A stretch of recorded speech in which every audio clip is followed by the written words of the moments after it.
Hello guys, welcome to my YouTube channel Expand Nursing Knowledge and today our topic is tuberculosis. So आज हम tuberculosis को detail में पढ़ने वाले हैं. सबसे पहले हम शुरू करेंगे इसकी डेफिनेशन से.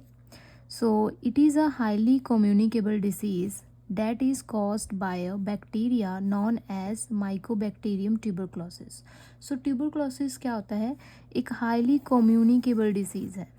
कम्युनिकेबल, हाईली कम्युनिकेबल का मतलब होता है कि जो बीमारी बहुत ही जल्दी एक इंसान से दूसरे इंसान तक फैल सकता है बहुत आसानी से, तो उसको हम हाईली कम्युनिकेबल डिसीज़ बोलते हैं. और जो ये टीबी है जिसे ट्यूबरक्लोसिस कहते हैं वो बहुत ही हाईली कम्युनिकेबल है और इसको कॉज करने वाला जो बैक्टीरिया है उसको कहते हैं माइकोबैक्टीरियम ट्यूबरक्लोसिस. जो ये माइकोबैक्टीरियम ट्यूबरक्लोसिस है वो इसका कारण होता है टीबी का. आगे हम पढ़ेंगे when this bacillus reaches to a susceptible site it multiplies freely.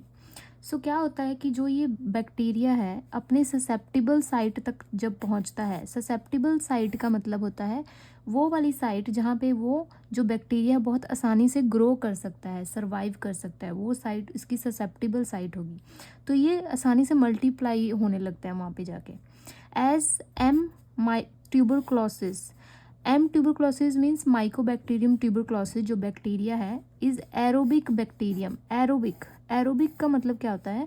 इसका मतलब होता है वो बैक्टीरिया जो ऑक्सीजन में सर्वाइव कर सकता है. एरोबिक मीन्स और जो ऑक्सीजन पे उसका जो है लाइफ डिपेंड होता है बैक्टीरिया का. It primarily affects the pulmonary system. Simply क्या होता है, जो ये माइकोबैक्टीरियम ट्यूबरक्लोसिस है वो एरोबिक बैक्टीरियम है जिसके कारण ये प्राइमली किसको अफेक्ट करता है? पल्मोनरी सिस्टम को. पल्मोनरी सिस्टम जो लंग सिस्टम है हमारा रेस्पिरेटरी सिस्टम उसको अफेक्ट करता है क्योंकि वहाँ पे ऑक्सीजन का लेवल बहुत ज़्यादा होता है.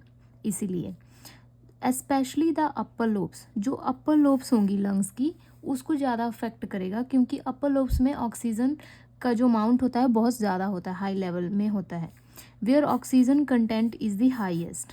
However, it can also affect other body. लेकिन लंग्स के अलावा ये दूसरे जो बॉडी ऑर्गन्स होते हैं उनको भी अफेक्ट कर सकता है, जैसे brain, intestines, peritoneum, kidneys, joints and liver. ये जो बॉडी पार्ट्स हैं इन पे भी इनका अफेक्ट हो सकता है माइकोबैक्टीरियम ट्यूबरक्लोसिस का, लेकिन ये सबसे ज़्यादा लंग्स को अफेक्ट करते हैं. नेक्स्ट हम पढ़ेंगे इसके रिस्क फैक्टर्स.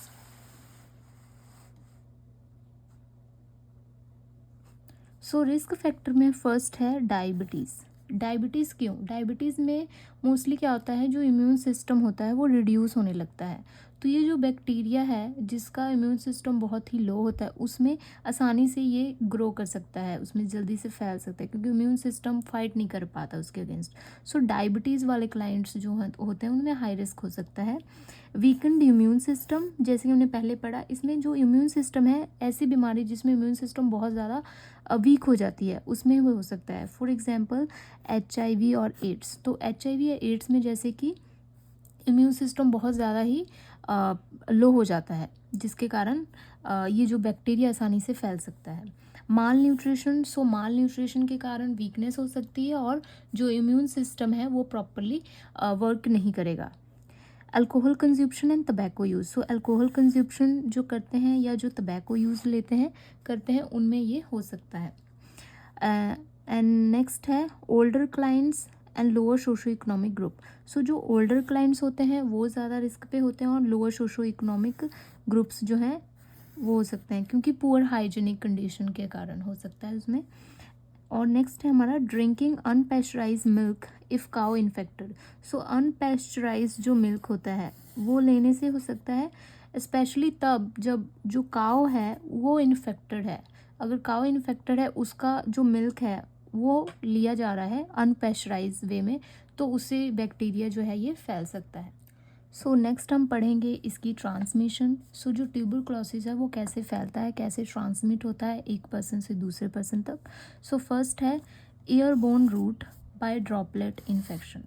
जो ट्यूबरक्लोसिस है वो एयरबोर्न रूट के थ्रू ट्रांसमिट होता है जिसको हम ड्रॉपलेट इन्फेक्शन बोलते हैं. Coughs, laughs, sneezes or sings from an infected individual contain tuberculosis bacteria that enters the air and may be inhaled by others. So जो इन्फेक्टेड इंडिविजुअल है यहाँ पे, वो जब कफ करता है, लाफ करता है या स्नीज या सिंक करता है, तो उसके माउथ से जो ड्रॉपलेट्स निकलती हैं वो एयर में वो ट्रैवल करती हैं, और वो जो ड्रॉपलेट्स हैं अगर दूसरा इंसान उसे इनहेल कर लेता है, सांस अंदर ले लेता है वो उसको, तो वो जो है इन्फेक्ट हो सकता है, मतलब कि वो एयरबोर्न इन्फेक्शन इससे होती है। People in close contact with the client can develop this disease, so it is important to identify them. So जैसे कि ये बहुत ज़्यादा हाईली कम्युनिकेबल डिसऑर्डर है, तो इसीलिए जो जो लोग क्लोज कांटेक्ट में है उस इंसान के जो इन्फेक्टेड है, तो वो जो लोग होते हैं उनका उनका जो है अच्छी तरह से उनका आइडेंटिफाई करना बहुत ज़रूरी है उन्हें, क्योंकि उन्हें भी वो फैल सकता है, तो उन्हें हम आइडेंटिफाई करेंगे, डायग्नोज करेंगे, सो दैट उसको उनको भी हम ट्रीटमेंट दे सकें। सो बहुत इंपॉर्टेंट होता है इसमें। People those who were in contact with infected individuals are tested with tuberculin skin test and chest x-ray. So क्या होता है कि जो लोग इन्फेक्टेड जो इंडिविजुअल्स होते हैं उनके कांटेक्ट में आ चुके थे पहले, तो उनको हम टेस्ट करते हैं। ट्यूबरकुलिन जो स्किन टेस्ट है वो होता है जिसको हम मेंटॉक्स टेस्ट बोलते हैं। वो किया जाता है कि फाइंड आउट करने के लिए कि उनमें कोई पैसिव जो है पैसिव जो टाइप ऑफ इन्फेक्शन है वो तो नहीं है कि पहले कभी हुई थी उन्हें, और चेस्ट एक्सरे भी किया जा सकता है इसको फाइंड आउट करने के लिए। Once the infected individual has got tuberculosis medications for 2 to 3 weeks, there is a great reduction in transmission. सो क्या होता है कि जब जो इन्फेक्टेड इंडिविजुअल है वो अपनी जो ट्यूबरक्लोसिस जो मेडिकेशन है, एंटी ट्यूबरक्लोसिस जो मेडिकेशन है, वो 2 से 3 हफ्ते तक ले लेता है, उसके बाद जो उसका ट्रांसमिशन होने के जो चांसेस होते हैं, मीन्स कि उसके फैलने की उस बीमारी के दूसरे लोगों तक, वो बहुत ज़्यादा कम हो जाता है, ग्रेटली डिक्रीज़ हो जाता है अगर वो 2-3 वीक्स तक अपना ट्रीटमेंट जो है वो ले ले। सो नेक्स्ट हम पढ़ेंगे इसके सिम्टम्स। सो इसके सिम्टम्स कौन कौन से हो सकती हैं। फर्स्ट है फटीग। सो क्लाइंट को फटीग फील होगा। लेथार्जिक, बहुत जो क्लाइंट है बहुत ज़्यादा लेथार्जिक होगा, मीन्स कि थका थका होगा। एंड नाइट स्वेट्स होंगी। Persistent cough up to 3 weeks. Chest tightness. So क्या होगा कि जो परसिस्टेंट कफ होगी, परसिस्टेंस मीन्स कि लगातार जो कफिंग होगी क्लाइंट के अंदर 3 वीक्स तक, मतलब 3 हफ्ते तक लगातार जो क्लाइंट है वो कफ़ करेगा, इसमें उससे पहले वो ठीक नहीं होगा, तो ये जो बहुत ज़्यादा लॉन्ग टाइम तक कफिंग होगी, तो ये इंडिकेशन है इसकी प्रॉब्लम की। हीमोपेटाइसिस क्या होता है कि ब्लड इन स्पूटम, जो वो स्पूटम होगा जब कफ़ करेगा उसमें ब्लड प्रेजेंट होगा। वेट लॉस एंड एनोरेक्सिया, जो क्लाइंट है उसमें वेट लॉस नज़र आएगा और एनोरेक्सिया होगा। Anorexia lack of appetite, means कि उसको भूख नहीं लगेगी। एंड नेक्स्ट है low grade fever and chills. So client को लो ग्रेड फीवर होगा क्योंकि ये इन्फेक्शन है, बैक्टीरियल इन्फेक्शन है, तो इसके कारण फीवर हो सकता है क्लाइंट को, और चिल्स और चेस्ट टाइटनेस होगी बिकॉज ऑफ कफ प्रोडक्शन। सो ये हैं इसके साइंस और सिम्टम्स। सो नेक्स्ट हम पढ़ेंगे ट्रीटमेंट। सो ट्रीटमेंट में क्या होता है कि इसके कुछ ड्रग्स होती हैं, एंटी ट्यूबरक्लोसिस ड्रग्स जो दी जाती हैं, जैसे इसमें फर्स्ट लाइन ड्रग्स में आता है इथेम्ब्यूटोल, आइसोनाइजाइड, पायराजिनामाइड, रिफेम्पिन। सो ये जो ड्रग्स है वो फर्स्ट लाइन ड्रग्स होती हैं जो ट्यूबरक्लोसिस पेशेंट्स को दी जाती हैं। इसके बहुत कम साइड इफ़ेक्ट्स होती हैं। अगर आप चाहते हैं कि मैं इसको और डिटेल में डिस्कस करूं, इसके indication, Contra indication, side effects और पेशेंट एजुकेशन, सो प्लीज़ मुझे कमेंट करके बताएं सो डैट मैं इसके ऊपर डिफरेंट एक वीडियो अपलोड कर सकूं।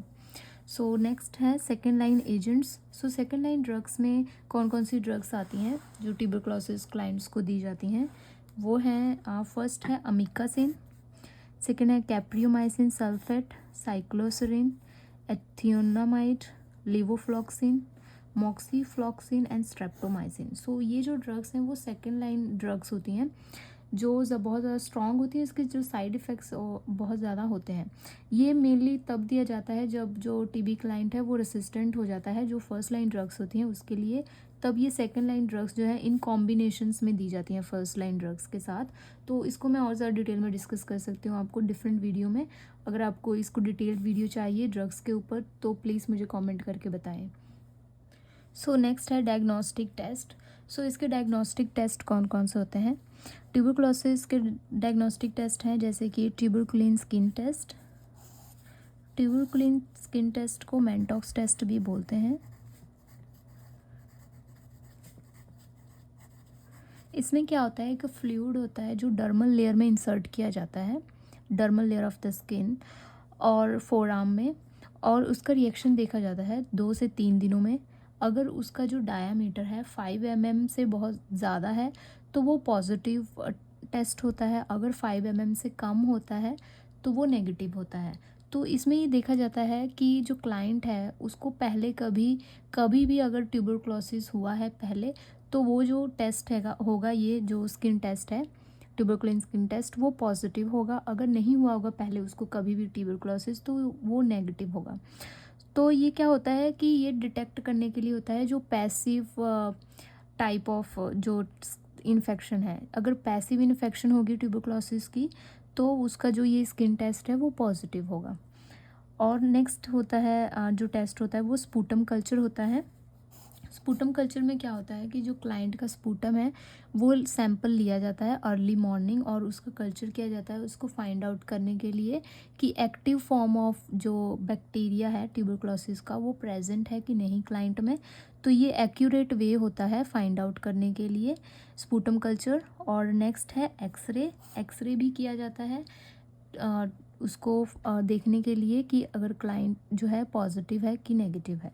तो ये जो 3 जो टेस्ट होते हैं डायग्नोस्टिक टेस्ट वो किए जाते हैं ट्यूबरक्लोसिस को डायग्नोज करने के लिए मेनली। सो नेक्स्ट हम पढ़ेंगे नर्सिंग केयर। सो जो टीबी क्लाइंट है उसके कौन कौन सी नर्सिंग केयर जो है वो की जा सकती है। मेनली जो नर्सिंग केयर होगी वो फोकस होगी इसके ट्रांसमिशन को प्रिवेंट करने में। So let's start. तो फर्स्ट है हॉस्पिटलाइज्ड क्लाइंट। सो वो क्लाइंट जो हॉस्पिटलाइज है उसको उसके लिए जो नर्सिंग केयर है वो क्या हो सकती है। सो फर्स्ट है patient with active TB placed in a airborne isolation precaution in a negative pressure room. Room must be locked tightly to maintain the negative pressure. So जो पेशेंट है TB patient है उसको कहाँ पे रखा जाता है, एयरबोर्न आइसोलेशन प्रिकॉशंस पे रखा जाता है। मीन्स कि उसको नेगेटिव जो प्रेशर रूम है उसमें उसको आइसोलेट कर दिया जाएगा। मीन्स कि उसको दूसरे क्लाइंट्स के साथ नहीं रखा जाएगा, उसको अकेले एक दूसरे रूम में दिया जाएगा उसको रहने के लिए। And room must be locked tightly to maintain the negative pressure. तो जो रूम का जो डोर है वो प्रॉपरली लॉक्ड होना चाहिए, उसका जो नेगेटिव प्रेशर है रूम का वो मेंटेन रखने के लिए। नेक्स्ट पॉइंट है at least 6 exchanges of fresh air per hour should be ventilated and should be ventilated to the outside environment. So जो रूम है उसको जो एयर है फ्रेश एयर वो 6 एक्सचेंजेस होनी चाहिए। मीन्स कि पर डे पर आवर जो है उसका जो एयर है वो एक्सचेंज करना है और उसको जो वेंटिलेट करना है आउटसाइड इन्वायरमेंट से, सो डैट वहाँ पे फ्रेश एयर आती रहे और नेगेटिव प्रेशर भी मेंटेन रहे साथ के साथ। और नेक्स्ट जो नेक्स्ट पॉइंट है वो है नेक्स्ट है use a particulate respirator N95 mask especially individually fitted while caring for the patient and wear gown gloves if possible contact contamination exist। सो क्या होता है कि इसमें मेनली ये एयरबोर्न डिसऑर्डर है, मीन्स कि एयरबोर्न ट्रांसमिशन होता है। तो इसमें क्या करना है कि जो पर्टिकुलेट जो रेस्पिरेटर है मीन्स कि इंडिविजुअली जो फिट हो जाए वो जो मास्क है पहनना है। स्पेशली N95 मास्क जो है रिकमेंड किया जाता है। और क्या होता है कि इसमें गाउन और ग्लव्स भी जो है वो प्रेफर किया जा सकता है अगर लगता है कि जो कंटेमिनेशन है वो कॉन्टैक्ट हो सकता है, कंटेमिनेशन होने के चांसेस हैं, तब ग्लव्स और गाउन भी प्रेफर किया जाता है एज अ प्रिकॉशन। नेक्स्ट है proper hand washing before and after care. So proper hand washing जो है वो प्रॉपर मेंटेन रखनी है to prevent the infection. Next है client is required to wear surgical mask if they need to leave the room. अगर client in case कभी किसी procedure के लिए कहीं भी अगर रूम से बाहर जाता है टीबी का क्लाइंट, तो मेक श्योर करना है कि वो सर्जिकल जो मास्क है वो वेयर करे, क्योंकि ये ट्रांसमिट हो सकता है, एयरबोर्न है, तो that would be the precaution. Okay, so next है हमारा क्लाइंट एजुकेशन। सो क्लाइंट को कैसे एजुकेट करना है आपने as a registered nurse. So first है teach the client and family about the disease and concern about possible contagious aspect of infection. So client और family को इन्फॉर्म करना है कि ये जो डिसीज़ है वो कितना कंटेजियस है, कितना इन्फेक्शियस है, कैसे स्प्रेड हो सकता है, सो डैट जो इन्फेक्शन के ट्रांसमिशन को स्टॉप किया जा सके further. To instruct the client to take medication regimen as prescribe. So client को इंस्ट्रक्ट करना है कि जो उसका मेडिकेशन रिजाइम है एज प्रिस्क्राइब्ड उसको लेना है और उसको स्किप नहीं करना है, क्योंकि बहुत ज़्यादा इसके नेगेटिव इम्पैक्ट हो सकते हैं। क्योंकि जो क्लाइंट है अगर बीच में जो अपनी मेडिसिन है वो स्टॉप कर देता है बिना डॉक्टर के बताए और बिना रिकमेंडेशन के, तो क्या हो सकता है, मल्टी ड्रग रेसिस्टेंट ट्यूबरक्लोसिस हो सकता है। मल्टी ड्रग रेसिस्टेंट ट्यूबरक्लोसिस क्या होता है कि जो बैक्टीरियम होता है माइकोबैक्टीरियम ट्यूबरक्लोसिस वो रेसिस्ट करने लगता है कुछ जो एंटीबायोटिक्स होते हैं जो दिए जाते हैं, जो फर्स्ट लाइन ड्रग्स होती हैं उसको लेकर। तो फर्दर ये कंडीशन बहुत ज़्यादा वर्स हो जाती है, जिसमें सेकेंड लाइन ड्रग्स जो होती हैं जो बहुत ज़्यादा पावरफुल और जिसकी साइड इफ़ेक्ट्स बहुत ज़्यादा होते हैं, तो वो प्रिस्क्राइब एज अ डॉक्टर को करना पड़ता है इन द लास्ट स्टेज। तो वो होता है कि इसीलिए इसके बहुत ज़्यादा फर्दर कंडीशन वर्स हो सकती है। तो इसलिए ये मेक श्योर करना है कि जो क्लाइंट है उसको इंस्ट्रक्ट करना है कि वो अपनी मेडिकेशंस प्रॉपरली ले। सो नेक्स्ट है advise the client that medication regime is continued up to 12 months as per the client condition.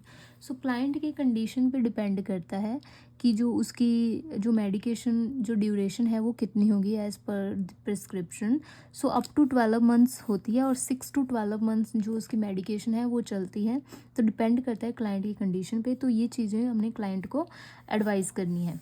Next है educate the client about the side effects and adverse effects of the medication. So medications की जो भी side effects हैं और adverse effects हैं उनको सबको उन सभी चीज़ों को क्लाइंट को एक्सप्लेन कर देना है। अगर आप चाहते हैं कि मैं साइड इफ़ेक्ट्स और adverse effects of medication TB medications के जो कौन कौन से साइड इफ़ेक्ट्स और एडवर्स इफ़ेक्ट्स हो सकते हैं उस पर एक डिफरेंट वीडियो अपलोड करूँ, तो प्लीज़ मुझे कमेंट करके बताएं इसके बारे में। सो नेक्स्ट पॉइंट है reassure the client that after 2 to 3 weeks of medication therapy it is no chance that client will infect anyone. Means इसका मतलब क्या है कि अगर क्लाइंट 2 से 3 हफ्ते तक मेडिकेशन प्रॉपरली लेता है तो उसके ट्रांसमिशन के जो चांसेस है बहुत ज़्यादा कम हो जाते हैं। मीन्स कि वो दूसरे लोगों को इन्फेक्ट नहीं कर सकता इतनी आसानी से। तो ये हमने रीश्योर करना है कि क्लाइंट को पता हो। Next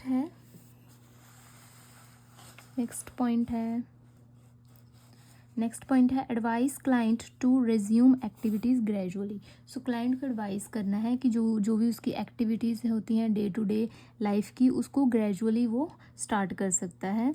encourage the client for adequate nutrition to promote healing and to prevent reoccurrence of infection. जैसे कि हमने बिगिनिंग में पढ़ा है कि जो रिस्क फैक्टर है किन में होने की ज़्यादा चांसेस होते हैं, जो लो इम्यूनिटी होती है, जिनमें इम्यून सिस्टम बहुत लो होता है, वीक होता है। तो इसीलिए हमने मेक श्योर करना है जो क्लाइंट है एडिक्वेट न्यूट्रिशन ले, जो उसका immune system so that strong रहे और उसके जो इन्फेक्शन है उसको दोबारा होने के चांसेस कम हो। नेक्स्ट पॉइंट है हमारा instruct the client cover mouth and nose when coughing sneezing and to put use tissue in plastic bag. So ये बहुत ही इम्पॉर्टेंट है कि हम क्लाइंट को एजुकेट करें कि वो अपना जो माउथ है और नोज़ है कवर रखे जब वाइल कफिंग, जब भी वो कफ कर रहा है, क्योंकि ये जो ये डिसऑर्डर है ये क्या है, एयरबोर्न है, एयरबोर्न इन्फेक्शन है। तो ये स्प्रेड हो सकता है विया एयर। सो मेक श्योर करना है कि वो माउथ एंड नोज़ कवर रखे पेशेंट। सो नेक्स्ट पॉइंट है यहाँ पे inform the client that a sputum culture is needed every 2 to 4 weeks once medication therapy is started. एक बार जो उसकी मेडिकेशन जो थेरेपी है पेशेंट की स्टार्ट हो गई उसके बाद हर एक 2 से 4 हफ्ते में जो स्पूटम कल्चर होगा पेशेंट का वो किया जाएगा। तो ये क्लाइंट को बताना है। ये इसलिए किया जाएगा कि जो मेडिकेशन की इफ़ेक्टिवनेस है कितनी है, रिस्पॉन्स कितना कर रहा है क्लाइंट उसको लेकर, और जो बैक्टीरियल ग्रोथ है वो कितनी कम हुई है या कितनी बढ़ी है उसको चेक करने के लिए और मेक श्योर करने के लिए एवरी 2 to 4 weeks तक उसका जो स्पूटम कल्चर है पेशेंट का वो होगा। सो नेक्स्ट है inform the client that when the results of 3 sputum culture are negative the client is no longer considered infectious usually can return to work.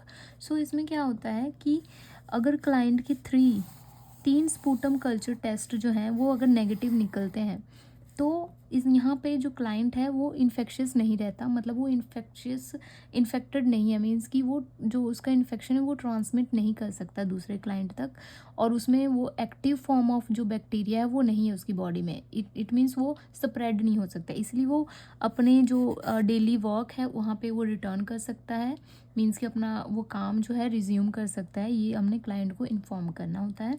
Next point है avoid client to come in exposure to silicon dust as it can worsen the condition. So हमने client को advise करना है कि जो silicon है या dust है उसके एक्सपोजर में नहीं आना है, क्योंकि वो जो कफिंग को बहुत ज़्यादा प्रॉब्लम को वर्स कर सकती है और ट्रिगर कर सकती है। Instruct the client regarding the importance of compliance with the treatment, follow up care and sputum culture as prescribed. So यहाँ पे जो ट्यूबरक्लोसिस की जो नर्सिंग केयर होती है या एजुकेशन होता है ये बहुत ज़्यादा ट्रीटमेंट पे डिपेंड होता है, मीन्स की जो मेडिकेशन होती है क्लाइंट की मेक श्योर करना है, क्योंकि वो 6 to 12 मंथ्स तक मेडिकेशन चलती है टीबी की। तो जो क्लाइंट्स होते हैं वंस उसके सिम्टम्स जो डिसअपियर होने लगते हैं, कंडीशन सही हो जाती है, तो बहुत ज़्यादा चांसेस होते हैं कि क्लाइंट जो कंप्लाई ना करे, मतलब मेडिकेशंस प्रॉपरली ना ले। अगर क्लाइंट बीच में ही रिज़ाइन के एज़ पर डॉक्टर प्रिस्क्रिप्शन नहीं दवाई लेता, बीच में ही स्किप कर देता है, तो हाई रिस्क होते हैं वहाँ पे मल्टी ड्रग रेसिस्टेंट टीबी होने के। मल्टी ड्रग रेसिस्टेंट क्या होता है, जहाँ पे मोर देन 1 ड्रग, मतलब एक से ज़्यादा ड्रग्स को लेकर जो ट्यूबरक्लोसिस जो बैक्टीरियम होता है वो रेसिस्ट करने लगता है। इट मीन्स उसके ऊपर उस बैक्टीरिया एंटीबैक्टीरियल मेडिकेशंस का कोई इफेक्ट नहीं होता, जिसके कारण वो कंडीशन बहुत ज़्यादा वर्स हो जाती है। तो ये इस कंडीशन को प्रिवेंट करने के लिए हमने मेक श्योर करना है कि क्लाइंट जो प्रॉपरली कंप्लाई करे ट्रीटमेंट रिजाइम को लेकर। सो आज के लिए इतना ही। I hope you like this video, so please subscribe my channel. Thank you for watching.